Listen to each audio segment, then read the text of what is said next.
그대로 워딩대로 말씀드리겠습니다. 만화와 같은 일이 일어났다.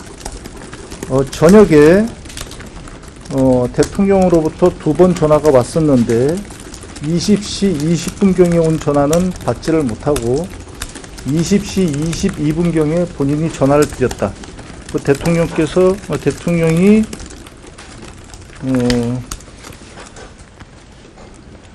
전화가 받지 못한 이유가 대통령과는 통상 안보폰으로 전화를 하는데 보좌관이 안보폰을 가지고 있었다고 합니다. 그래서 20시 22분에 홍 차장이 전화를 드리니까 한두 시간 후에 중요하게 할 이야기가 있으니 전화기 잘 들고 대기하라는 지시가 있었다고 합니다. 이에 따라서 홍장원 차장은 국정원 집무실에서 대기하고 있었다고 합니다. 대기하고 있던 도중에 10시 53분경 비상계엄 발표가 나고 종료 후에 전화가 왔다고 합니다. 대화 내용을 대충 말씀드리겠습니다. 1차장입니다. 봤지? 비상계엄 발표하는 것 봤습니다. 이번 기회에 다 잡아들여 싹 다 정리해. 국정원에도 대공 수사권을 줄 테니 우선 방첩사를 도와 지원해. 지금 자금이면 자금, 인력이면 인력, 무조건 도와. 그래서 알겠다고 일단 답변을 했다고 합니다. 이 이전 이후입니다. 방첩사령관과 통화한 내용입니다. 10시 23분경 기자회견 당시에 국정원은 비상계엄과 관련해서 어떠한 정보도 없었다고 합니다. 그래서 10시 33분경에 이를 확인하기 위해 제일 먼저 국방부 차관에게 전화를 하였더니 전혀 모르고 있는 상태라고 하였습니다. 그래서 10시 45분에 방첩사령관에게 전화를 했더니 전화가 안 되었고 1분 후에 전화가 왔다고 합니다. 1차 전화였다고 합니다. 방첩사령관과 참고적으로 말씀드리면 홍장원 차장은 육사 선후배사입니다. 홍장원 차장이 육사 선배입니다. 방첩사령관은 저희들도 전혀 모르고 있습니다. 우리도 위에서 시키는 대로 하는 겁니다. 라는 말을 해왔다고 합니다. 10시 58분경 2차 통화를 하였습니다. 10시 53분 대통령 전화를 받고서 전화를 했는데 전화가 안 되었다가 11시 6분경 3차 전화를 했습니다.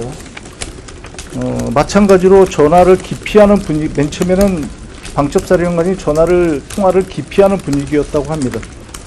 그런데 대통령이 전화를 했다는 말을 하자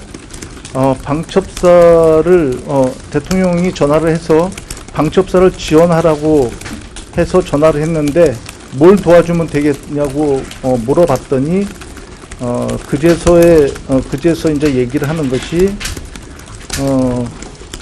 일단 국회는 경찰을 통해 봉쇄하고 있습니다. 그래서 이게 목표가 국회이구나 라는 예상을 했다고 합니다. 생각을 했다고 합니다. 그러고 나서 선배님 이걸 도와주세요 하면서 체포조가 나가 있는데 소재 파악이 안 됩니다.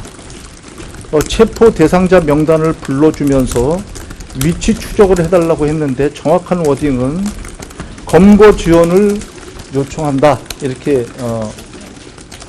했다고 합니다. 그러면서 우선적으로 명단을 불러주었다고 합니다. 근데 이게 좀 위험하니까 보안폰으로 하지. 근데 보안폰이 그 방첩사령관과 1차장은 돼 있질 않아서 그럼 사람을 보내니까 사람을 보내라고 했더니 그럴 시간이 없다. 그래서 그냥 말씀을 드리겠다 이렇게 얘기를 했고 진짜 명단을 갖다 불러줬다고 합니다. 명단을 불러드리겠습니다.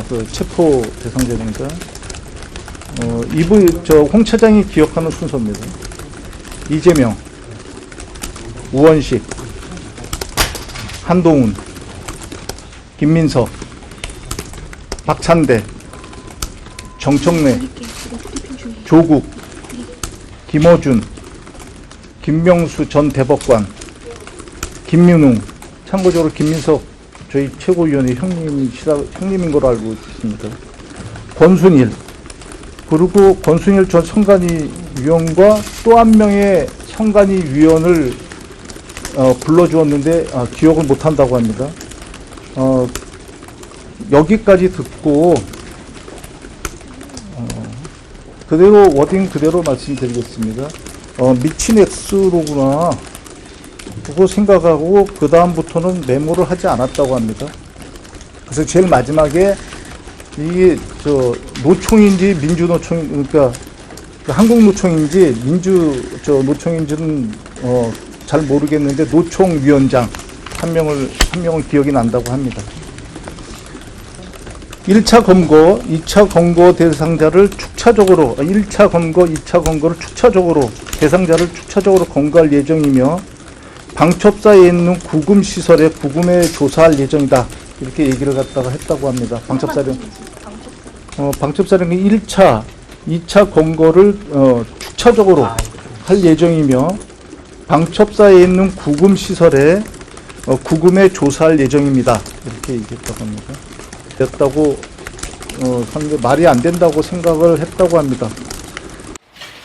문을 열자 무장한 군인들이 사람들을 밀며 쏟아져 나옵니다.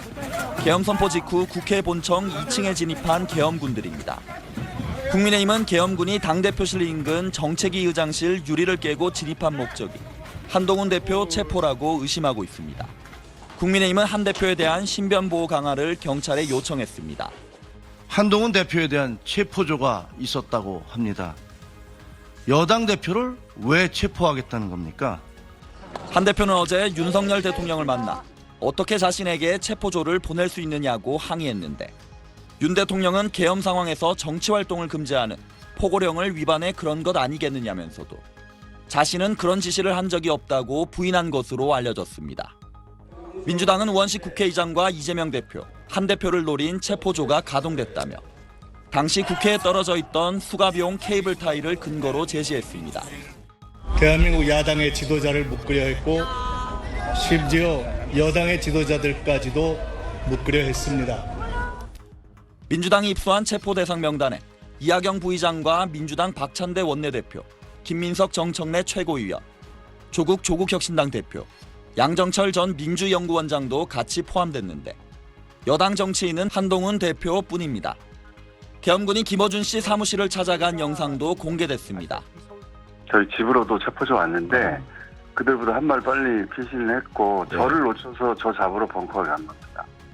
계엄군 체포조 가동이 광범위하게 진행됐다는 정황이 계속 나오면서 비판이 커지고 있습니다. SBS 정만석입니다.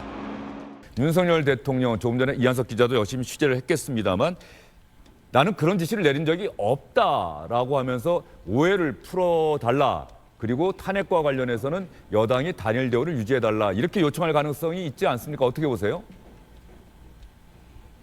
네, 주영진 앵커 말씀하신 대로 오늘 회동의 핵심 쟁점이 될 것 같습니다. 우선 그 한동훈 대표가 윤 대통령의 직무정지가 필요하다고 결단하게 만든 결정적 계기가 된 사안, 방금 말씀하신 내용이죠. 윤 대통령의 입장을 물을 것 같습니다.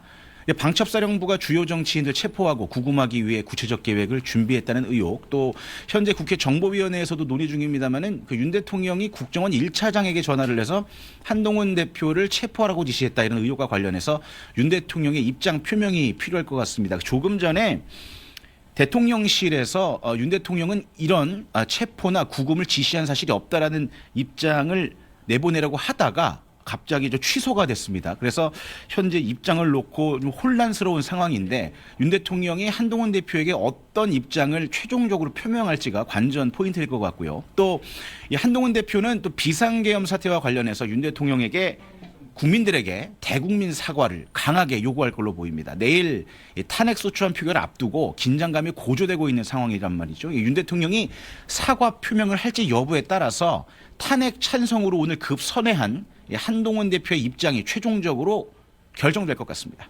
이한석 기자. 네. 조금 전에 말이죠. 대통령실이 대통령은 정치인들을 불법 구금하거나 체포하라는 지시를 내린 적이 없다는 문자 메시지를 알렸다가 지금 취소했다는 겁니까? 네, 그렇습니다. 일단 그 크로스 체크가 필요하다면서 입장을 내줬다가 다시 거두었습니다. 그래서 내부적으로도 지금 말씀드렸다시피 이미 그 참모진들이 사의 표명을 다 한 상태이기 때문에 지금 정상적인 운영이 좀 안 되고 있는 상황입니다. 그래서 이 전달 지시 받는 과정에서 약간의 좀 소통 과정에 문제가 좀 있는 것 같습니다. 최종적으로 결정이 되면 다시 한번 입장 표명이 나오지 않을까 생각합니다. 일단은 취소했습니다. 그래서 그 입장을 공식적인 대통령실의 입장이다, 대통령의 입장이다 이렇게 확인할 수는 없습니다.